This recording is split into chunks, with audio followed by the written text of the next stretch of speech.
ஆபிரகாமுடைய வாழ்க்கையில பாத்தீங்கன்னா ரொம்ப நல்லா இருக்கும். வாசிங்க. ஆபிரகாம் வந்து ஒரு இடத்துக்கு போறாரு.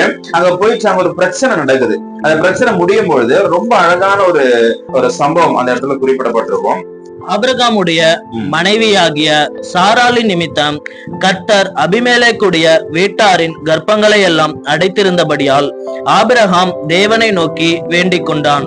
அப்பொழுது தேவன் அபிமெலேக்கையும் அவன் மனைவியையும் அவன் வேலைக்காரிகளையும் குணமாக்கி பிள்ளை பெறும்படி அனுக்கிரகம் பண்ணினார். அதுக்கு அடுத்த வசனம் பாத்தீங்க அப்படின்னா, கர்த்தர் சொல்லி இருந்தபடியே சாராள் பேரு கடாட்சமானார் அப்படின்னு. அப்போ அதுக்கு அப்புறமேட்டு தான் அவருக்கு குழந்தை பிறகுது. குழந்தை பிறக்கிறதுக்கு முன்னாடியே குழந்தை இல்லாதவனுக்காக அது ஜெபம் பண்றாரு. அப்போ இன்னைக்கு வந்து என்னுடைய வாழ்க்கையில சில நன்மைகள் இல்லாம இருக்கலாம். நம்ம நல்லா இல்லாம இருக்கலாம், நம்மளுக்கு சொந்த வீடு இல்லாம இருக்கலாம், நம்மளுக்கு சொந்த எதுவுமே நம்மளுக்கு இல்லாம இருக்கலாம். அப்போ இன்னொருத்த நம்மளுக்கே இல்ல அவங்களுக்கு என்ன அப்படின்னு நம்ம சொல்லக்கூடாது. எனக்கு இல்லைனாலும் பரவாயில்ல, அவங்களுக்காக நான் ஜெபிக்கிறதுக்கோ அவங்களுக்கு அதை வாங்கி கொடுக்கறதுக்கோ அவங்களுக்காக நிறைய ஊழியக்காரங்க வந்து சாட்சியா சொல்றாங்க.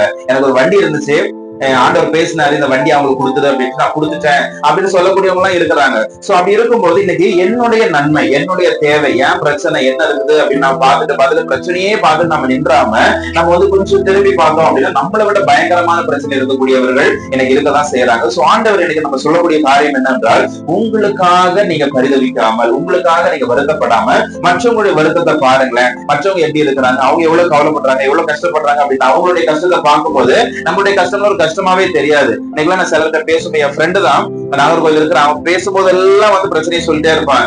ஜஸ்ட் பண்ணி இவ்வளவு கடன் இருக்குதுடா, இவ்வளவு பிரச்சனையா இருக்குது சேர்க்கும்போது எனக்கு வந்து அவனை பார்க்கும் எனக்கு சந்தோஷமா இருக்கும். பரவாயில்ல, ஆண்டவர் வந்து நாங்களும் ஒரே டீமா ஸ்டார்ட் பண்ணது. என்னுடைய ஆவிக்குரிய வாழ்க்கைய நாங்க ஒரே டீமா 11ஆம் கிளாஸ் படிக்கும் போது நாங்க ஸ்டார்ட் பண்ணும்போது அவனும் ஊழியம் பண்ணிட்டு இருக்கிறான், நானும் ஊழியம். பட் அவன் போன் பண்ணும்போது எல்லாம் வந்து ஏதாவது ஒன்று சொல்லிட்டே இருப்பான். எனக்கு இவ்வளவு கஷ்டமா இருக்குது, இவ்வளவு கடனா இருக்குது, ரொம்ப இதுவா இருக்குது அப்படின்னு சொல்லும் போது ஒரு வகையில எனக்கு கஷ்டம் தான், பாவம் ஃப்ரெண்டு கஷ்டப்பட்டுக்கிறான்னுட்டு. இன்னொரு சமயத்துல வந்து நம்மளுக்கு இந்த அளவுக்கு பிரச்சனை ஆண்டவர் கொடுக்கலையே, நம்ம கொஞ்சம் சமாதானமா இருக்கிற அளவுக்கு ஆண்டவருக்கு இந்த அளவுக்கு நம்ம வந்து கஷ்டப்படலையே அப்படின்ட்டு ஒரு சந்தோஷம். அப்போ இன்னைக்கு நம்மள பார்க்கும்போது நம்ம வந்து நம்மளோட நல்லா இருக்கிறவங்கள கம்பேர் பண்ணி பாக்குறோம். அவங்க எல்லாம் எப்படி இருக்கிறாங்க, அவங்க எல்லாம் எவ்வளவு சந்தோஷமா இருக்கிறாங்க அப்படின்ட்டு. பட் ஸ்டில் நம்மளுக்கு கீழே நிறைய பேர் இருக்கிறாங்க. அவங்களெல்லாம் நம்ம பார்க்கும்போது பரவாயில்ல, ஆண்டவர் வந்து நம்ம எவ்வளவு சந்தோஷமா வச்சிருக்கிறோம், எவ்வளவு சமாதானம் நல்ல லைஃப் கொடுத்திருக்கிறாரு அப்படின்றத நம்ம பார்க்கும்போது ரொம்ப ஆசீர்வாதமா இருக்கும். சோ இன்னைக்கு நம்ம மற்றவங்களுக்காக ஜெபிக்கிறதா இருக்கட்டும், கொடுக்கிறதா இருக்கட்டும், என்னமோ செஞ்சுட்டு போவோம். பட் மற்றவங்களுக்காக தொடர்ந்து செய்யும் பொழுது கர்த்தர் அதிகமாய் ஆசீர்வதிப்பார்.